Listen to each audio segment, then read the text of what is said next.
10, 9, 8, 7, 6, 5, 4, 3, 2, 1. All systems go. You're listening to Sudbury News Talk. I want to show you something.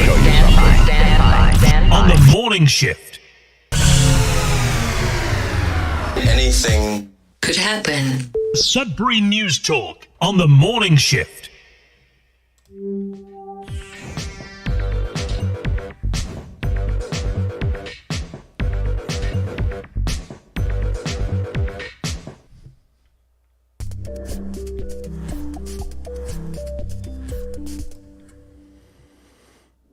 Good morning, everyone. Welcome to Sudbury News Talk on the morning shift. I'm AJ Walsh. I'm glad to be here with you. I'm thankful that you're here with us. We got a great show planned for you, even though it's a little shorter.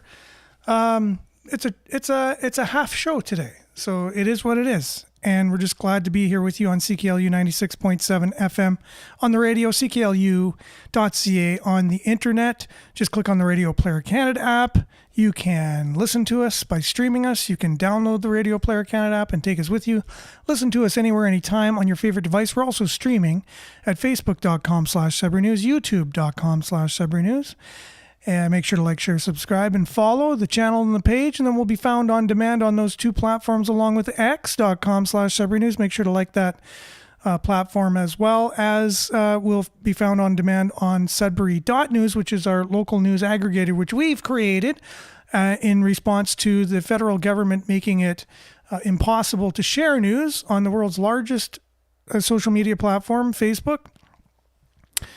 You just have to ask yourself why that is. Well, they've given you a reason, and then you can either accept that reason that they say, like many people just accept whatever a government tells them, or you could ask more questions and see if there might be other reasons behind that, because some governments at some point in history, at some particular points in time, may have told you something that's not exactly the truth for some particular reason. And maybe, just maybe, that's happening now too, but that's up to you to look into and ask those questions if you care. If you don't, that's fine. You listen to CBC and all the mainstream news that's funded by our government, and you just take whatever the federal government puts out as a press release and the talking heads regurgitate it to you. And that's the kind of world you will live in if you don't ask questions and you don't want to know. So we're going to ask a few questions on the show today. Thanks for being here. Make sure to comment. We'll do our best to get your comments up on the screen for those watching, read for those listening. We'll dive in with a little bit of Sudbury weather, and then we'll be back with news headlines, your comments, and more right after this.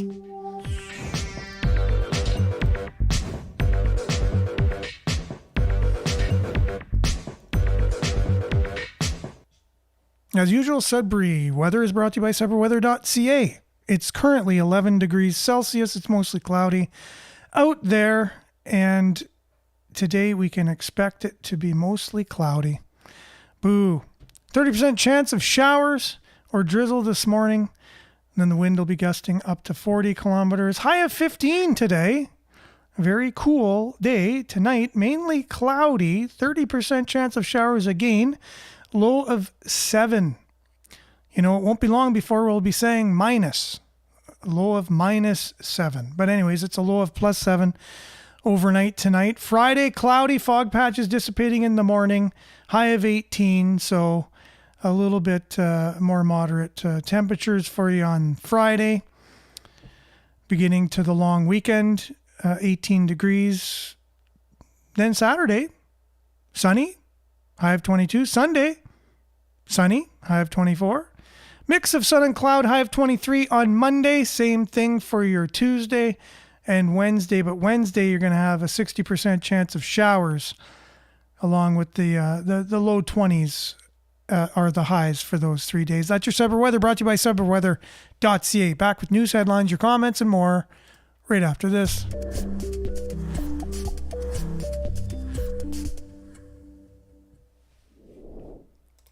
Okay, thanks everyone for sticking around, and a couple morning shout outs, and we'll get right into it this morning.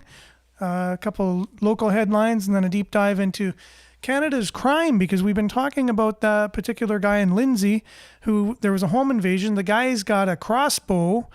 He's in the guy's kitchen. He wakes up goes to get his phone because he hears some noise. He's going to call 911. The guy's in his kitchen and then beats him over the head with a crossbow with the blunt end of it. So he grabs something from the kitchen and defends himself, and the homeowner is charged. So we'll be talking about crime in Canada and what you can expect living in Canada with our crime. Good morning, Northern Hillbilly. Thanks for being on. Brian, good morning as well. Judy, good morning to you. Monique, good morning, Sudbury. And Marianne, good morning. Everyone from Barrie liked and shared as usual. We got Rose here on YouTube. Good morning, friends from Niagara. Wonderful place there in Niagara. If you haven't been, you should. It's one of the world's best places to see. Not just Canada, but in the world. Pat, good morning to you. Vin, morning as well. As Rogue, good morning to you. Belinda, good morning. It's insane how so many people need zero proof to believe a lie, but endless proof to accept the truth. Double heart emoji. Yes, you know what? It's funny you mentioned that because I was going to go on a rant this morning about what we just went through the last 5 years.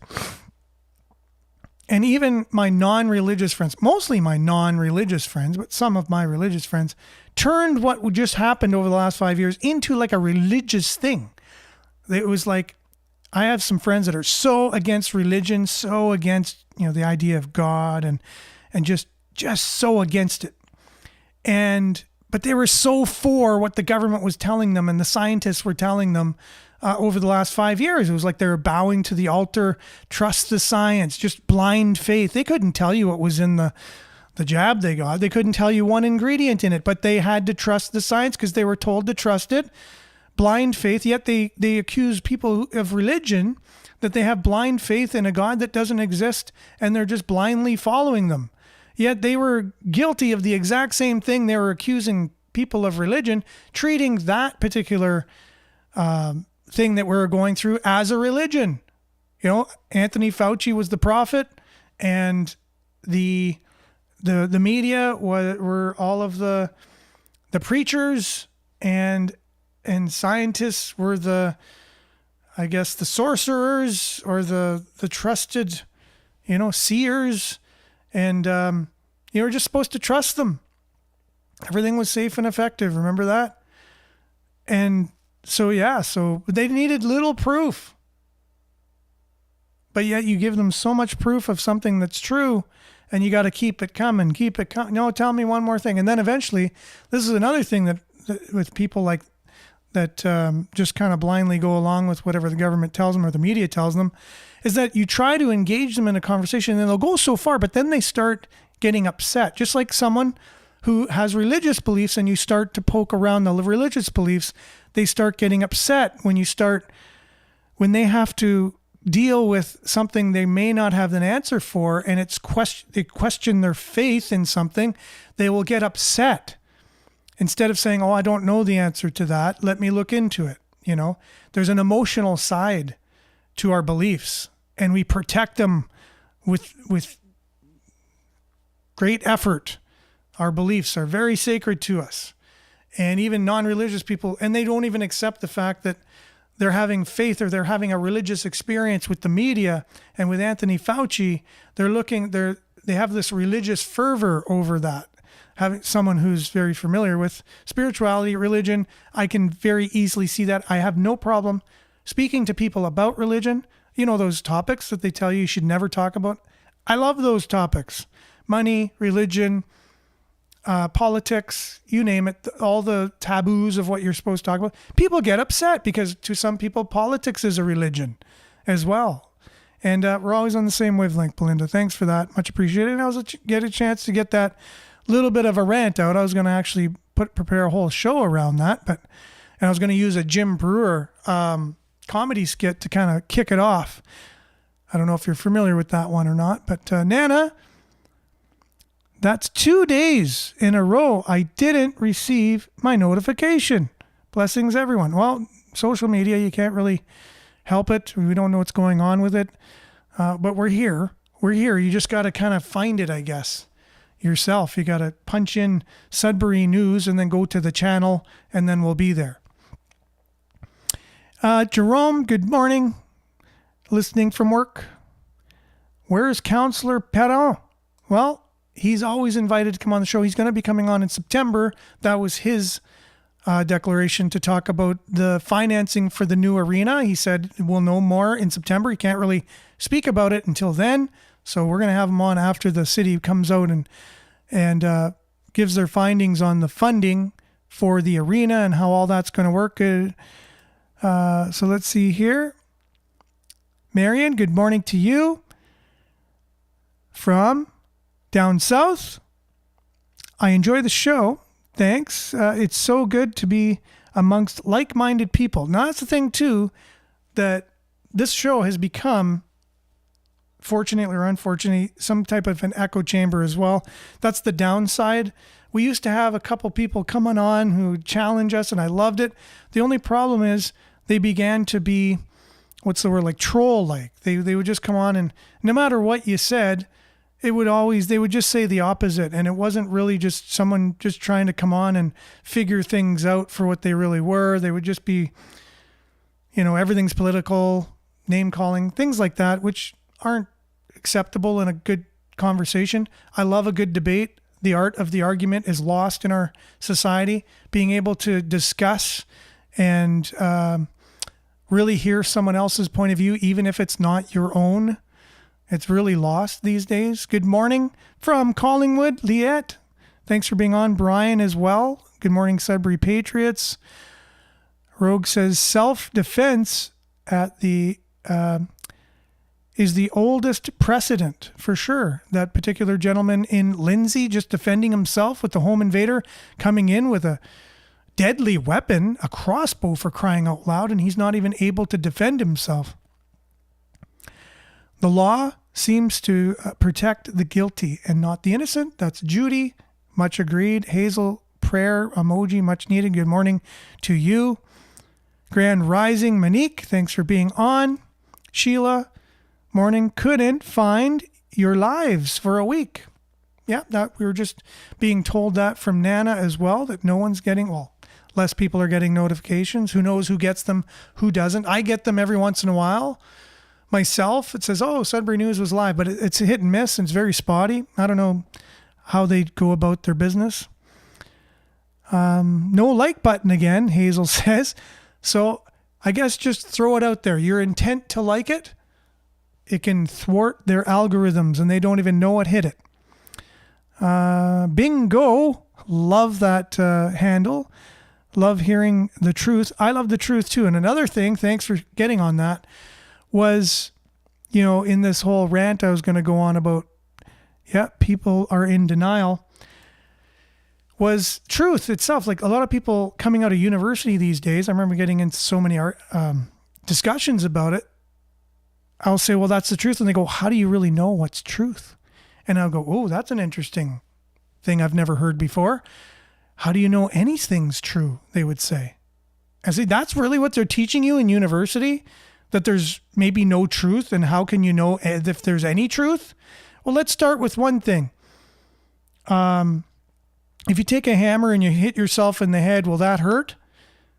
Okay, that's the truth. So that's an example of the truth. It's something you can't deny. It's real. You experience it, and that's truth. So if you hit yourself hard enough with a hammer, it's going to hurt. So that's an example of truth. It's a kind of a sarcastic form of explaining truth, but it's something that's undisputable, stands on its own. And once you start getting one truth, you can start building from that. Okay, is that true? Okay, well then that's good. So now is this true? And a lot of times it comes down to the fact they don't even know if they exist. And that's an interesting thing. Universities have got our young people starting to think they don't even know if they're real or if they really even exist. So that's pretty opposite of what I've found out, is that we're very special entities. We are actually made in the image of a creator who created us with a huge purpose. And now universities are teaching you might not even exist. You don't even know what truth is. How do you know if truth even exists? It's your truth. Whatever you believe is true. So if I believe I can hit myself as hard as I can with a hammer in my forehead, it won't hurt. Yeah, that's your truth. Exactly. See how backwards that is? So that was fundamentally what I was going to do the show on today. So thanks, guys. Appreciate that. I was able to get that out. Belinda, so many brainwashed people there are. And if you're listening to the show and you're like, what are these guys talking about? Brainwashed, truth, all these weird things. What is this show? Well, we talk about issues and things in the news, really. And we try and make sense of things through news, headlines, and whatever. But sometimes we just get on a conversation. It's like getting together at your local beverage, a Tim Hortons or whatever, McDonald's in the morning with your friends. And, you have your favorite morning beverage and you discuss what's going on in the world. And, hey, did you hear the story about this? Did you hear the story about that? Well, here we have the news and we read the story from our local news outlets and then we go on from there. Then we go regional, provincial, national, international, and discuss. Today we're on a little bit of a short leash in terms of time. And September 15th in Ottawa, Bingo says. So I believe I know what that is. And it's just, can't get it now. I know it's a gathering of something to show support. So September 15th in Ottawa. Denise, even Jesus refused religion, and you are right. Well, he was born into a religion, and he was there to set it right. But you go on to say, Jesus speaks of hidden knowledge, which he does, the unity of all things, which is correct, and the potential for individuals to rule over the all by understanding these truths and finding inner spiritual knowledge that's how you're able to find things is by asking questions and just seeking. If you seek, you shall find, to use a quote from him, right? If you continue to ask questions, you will find the answers and come to a particular person to find those answers too, right? That he was saying. Who to turn to? His Father, he said. After being asked what he resembled, Thomas was taken aside by Jesus, who revealed 3, saying to him, when his companions asked him what Jesus told him, Thomas refused, saying they would not believe him if he would throw stones. Okay, so you're going to have to let me know what you mean today by that, because I'm not familiar with that, which is interesting because I thought I was pretty well read in terms of the life of Jesus and the apostles and you name it. So you'll have to show that to me because I'm always learning and I'm looking forward to that.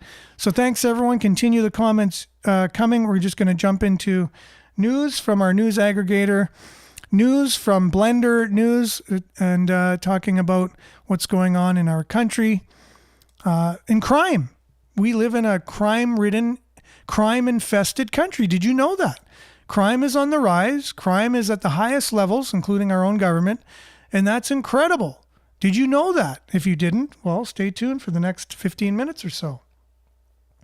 Local news coming from our news aggregator. Cambrian Colleges came out with their 2025 to 2030 strategic plan. It challenges to dream bigger, reach farther, and take our learning beyond the classroom. Yes. And a picture of their fearless leader there holding the strategic plan. That's from the Sudbury Star. Coming here, sticking with the Sudbury Star then, we have Marc Serré. Marc Serré. Do you remember him? He used to be the Nickelbelt MP. He was just recently voted out in a landslide where he lost to Jim Belanger of the Conservative Party. But he has a new gig. He is the new Chief Administrative Officer for the township of Mark Stay. And we've heard that Mark Stay is set to be amalgamated into Sudbury somehow, so maybe he's there to facilitate that with his friend, former MP as well of Sudbury, of the same political party. He is the mayor now, to take care of that, bringing Mark Stay into the greater city of Sudbury somehow. Those were just rumors that I heard recently, but seeing Mark there now might mean that that's actually going to go into effect. Also, Northern Ontario's top political group wants safer highways, 17 and 11. So, the Building Canada Act can not only drive Canada's economy, it can also make driving on Northern Ontario's two major highways a lot safer, says Danny Whalen.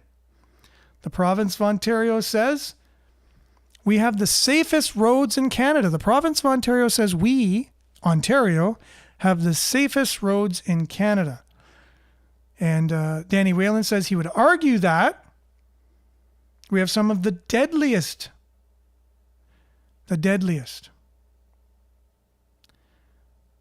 As the president of the Federation of Northern Ontario Municipalities, FONOM, bills itself as the unified voice of Northeastern Ontario, representing and advocating on behalf of 110 cities, towns, municipalities in the region. In an interview, Whalen, who is a councillor for the city of Temiskaming Shores, said FONOM is pushing hard to make highways 11 and 17 safer. I would also hope they will continue the four-laning of Highway 69. Thank you very much. Please do that. Now, in Canada, you might have thought that we were safe and we had people who cared about us over us making laws that would continue to make us safe, but doesn't seem to be the case. And so we have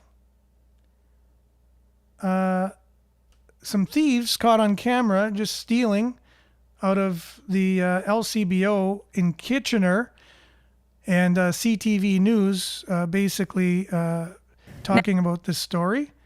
So we'll gear that up, and then we'll come back after Next, this. we go to a brazen theft that saw thousands of dollars worth of booze stolen from a Kitchener LCBO store. Word of it had Ontario's Premier heated during a press conference today. Doug Ford not mincing words as he called out the thieves in a self-professed crime rant. CTV's Spencer Turcotte joins us tonight with the latest on this. Spencer, this theft was all captured on cell phone video. It was, and it seems like Ford has had enough of seeing similar thefts play out. So in typical Ford fashion, he gave his colorful insight on what he thinks needs to be done to cut down on these crimes.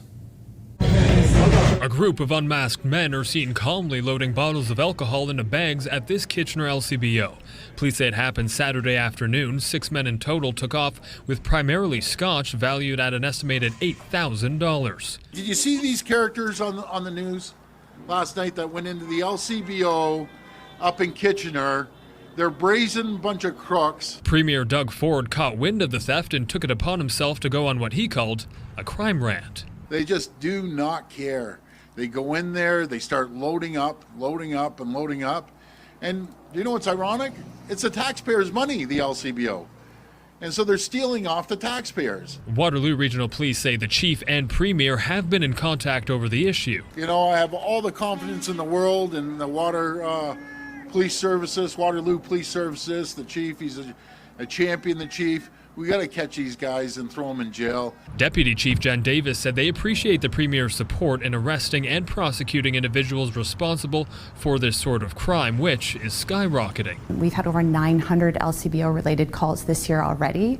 We've laid over 500 charges. Investigators say this could be linked to multi-jurisdictional crime groups, so they are using the clear cell phone video captured to work with other police forces to find the suspects. We know that on the clandestine market, this type of product is fetching 40 to 50% of the original cost, which is then being turned into fueling other criminal activity. Seeing the thieves unfazed by cameras in their faces had Ford reminiscing about the actions of a customer during a Toronto area LCBO theft from last year.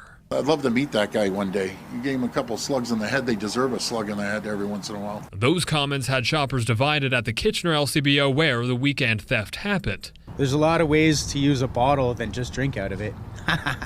Yeah, I'd be like, I'm out of here. Peace. Meanwhile, the message from police is clear.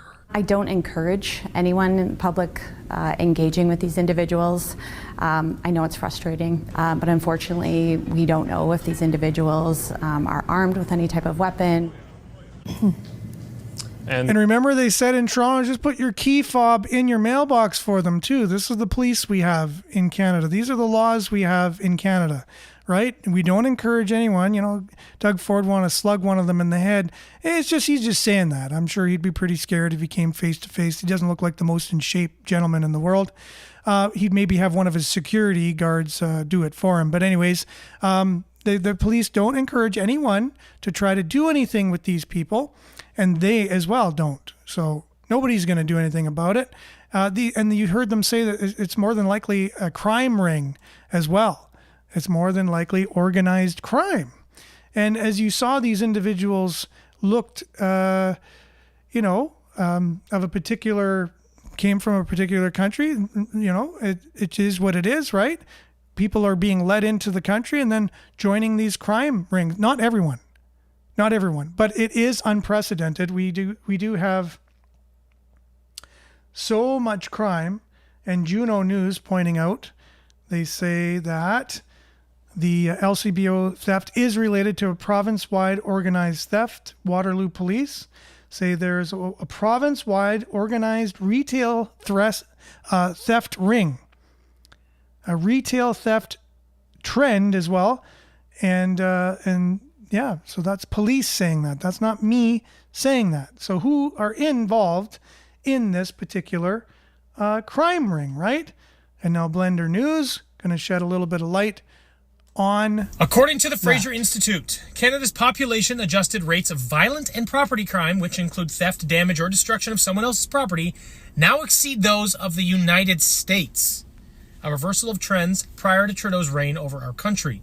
Violent crimes in Canada rose by 43.8% between 2014 and 2022, now 14% higher than in the US, while property crimes grew by 7%, leaving Canada with a 27% higher rate than our southern neighbor. Human trafficking incidents have nearly tripled, and Canada's homicide rate has climbed by 53.4% during this time. This sharp contrast follows a period where Canada consistently ranked safer than America.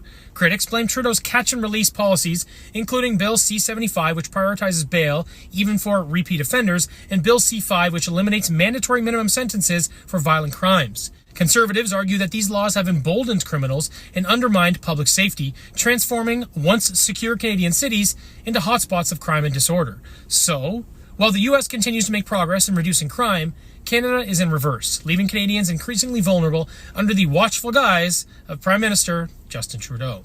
So this particular video was made 5 months ago when Justin Trudeau was the Prime Minister, but the statistics are still rather recent, and we know that nothing's changed. The same party has been voted back in, and Justin Trudeau's advisor is the new Prime Minister. So if Justin Trudeau was doing things, he was being advised to do them. So we have the puppet master in the chair itself. Doesn't have to be the puppet master anymore. He can just do his bidding himself. And so crime, the way we treat crime, is still the same, and it's still going up, and it's getting more and more organized. And it's not done by accident. These things aren't done, behind the scenes. These things are very much in the open for all to see. Let's see here. And there's probably a reason for that, and we'll take it away, Blender. Canada has an organized crime crisis. It's not the Mexican cartels or shadowy figures in Shanghai you should be worried about. It's TD Bank. It's Toronto. It's a network so vast and embedded that the Chinese Communist Party is now being named at the top of a global fentanyl empire, one that Canada helps run. According to a senior US government expert involved in transnational crime investigations, Canada isn't some passive bystander in the North American opioid crisis. its operational headquarters. Toronto and TD Bank sit at the heart of a laundering and logistics network moving synthetic opioids by the ton and washing billions in blood-soaked cash. The chemical precursors come from China, backed by CCP officials holding golden shares in export companies, and end up on North American streets through a maze of triad cartel partnerships and Chinese students moving duffel bags of cartel money into Canadian and US bank branches. TD Bank, the expert says, was a critical artery. Why? Because of its deep integration with the Chinese community networks. In Toronto and New York, millions in fentanyl profits were dropped off in cash, sometimes by 21-year-old international students on student visas. These transactions didn't raise red flags because they looked culturally normal. The banks turned a blind eye, and the system kept running. The rot isn't confined to our financial institutions or our border policies. It runs straight through the heart of Ottawa. For nearly a decade, the Liberal Party has been dismantling the foundations of law and order in Canada. When SNC Lavalin was caught bribing Libyan officials with $41 million, the Liberals didn't rally around justice, they tried to bury it. They pressured then Attorney General Jody Wilson-Raybould to interfere in a criminal prosecution to protect their political allies. When she refused, they humiliated her, isolated her, and forced her out. That same rot has crept into our criminal justice system. The Liberals have rammed through soft-on-crime legislation that guts sentencing guidelines, weakens bail requirements, and floods our street with repeat offenders who now operate with near impunity. While emboldened criminals walk free, law-abiding gun owners have been treated like enemies of the state. The Liberals have chipped away at legal firearm ownership while doing virtually nothing to curb illegal gun smuggling or organized crime. It's a twisted political calculus. Remove consequences for criminals, punish the innocent, and sell it as progress. And now, with an unelected prime minister installed by the Liberal elite, we're expected to believe he'll fix it. But the man won't even say the word crime. Scan his social media, not a single mention. He's not running to lead a nation, he's running to manage the decline. You can't fix what you refuse to name, and you can't restore law and order when your entire party's legacy is built on eroding it. Canada has an So you might say, what do you mean their entire party is bent on eroding it? You know what I mean? Like, that's only a few things that they've done wrong that he mentions in that particular article, right? In that particular rant. So, no, there's a few more things too. So it goes above and beyond that. So what were a few of the things that the Liberals were found doing? Example of corruption from Ottawa should enrage every Canadian taxpayer. A federal audit has confirmed that the $130 million Women Entrepreneurship Fund, touted by then Minister Mary Ng as a lifeline to help 500 women start new businesses, did nothing of the sort. Instead, all 322 recipients were already in business. Not a single startup was created. Net job creation? Zero. The program's stated purpose was to fuel new businesses and economic growth. What actually happened was the wholesale distribution of public money to existing companies with little accountability, wrapped up in a manufactured PR campaign of success stories. The audit bluntly concluded, the fund did not go to new businesses for startup. This isn't a clerical error or a minor mismanagement issue. It's a fabrication sold to the public while taxpayer dollars vanished into the ether. But Canadians have heard this story before. This is not an isolated scandal, it is a pattern. Take the $323 million vaccine factory scandal in Quebec. Medicago was handed hundreds of millions to deliver vaccines. It produced none. The plant is now shuttered and the money gone. Not a single vial ever reached Canadians. Then there's the Green Slush Fund. The Auditor General uncovered 186 conflicts of interest at Sustainable Development Technology Canada, tied to over $330 million in disbursements. Tens of millions went to ineligible projects, some even linked to board members themselves. The rot ran so deep, the fund was dissolved entirely. And of course, the infamous ArriveCan app. a simple traveler data portal that ballooned to nearly $60 million, an app that should have cost $80,000, with contracts funneled to firms like GC Strategies, a two-person consulting shop that pocketed over $19 million while subcontracting the actual work. The Auditor General found procurement rules broken, oversight non-existent, and invoices lacking even basic details. Each time, Canadians are told the same thing. These are lessons learned, but nothing changes. From pandemic panic spending to green tech handouts to women's entrepreneurship, the script is identical. Big numbers, big promises, but no results and no accountability.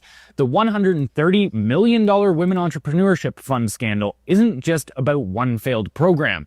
It's another data point proving Canada is being governed by a class that treats the public purse as a private ATM. At what point will Canadians stop tolerating this blatant theft?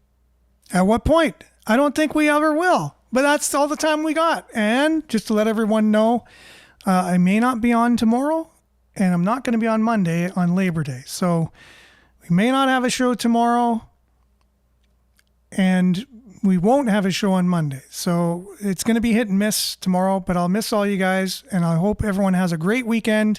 So thanks for tuning in today. We made the most of the half an hour. Thanks for all your comments. Thanks for the really great discussion we have on things that, invigorate us, things we really believe in our heart of hearts. And it's just a more rich discussion when we're able to feel that we're able to discuss these things in a safe place to steal or to use a phrase that's commonly used, but I think not often actually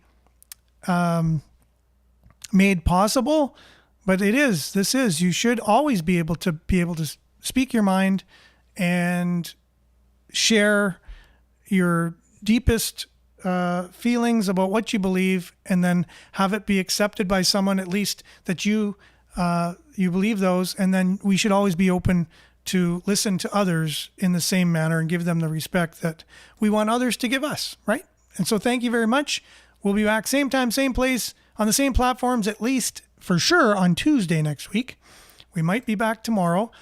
Stay tuned now for Earshot Daily on CKLU 96.7 FM. Remember to stay aware, like, share, take care, and have a great long weekend. And ciao for now.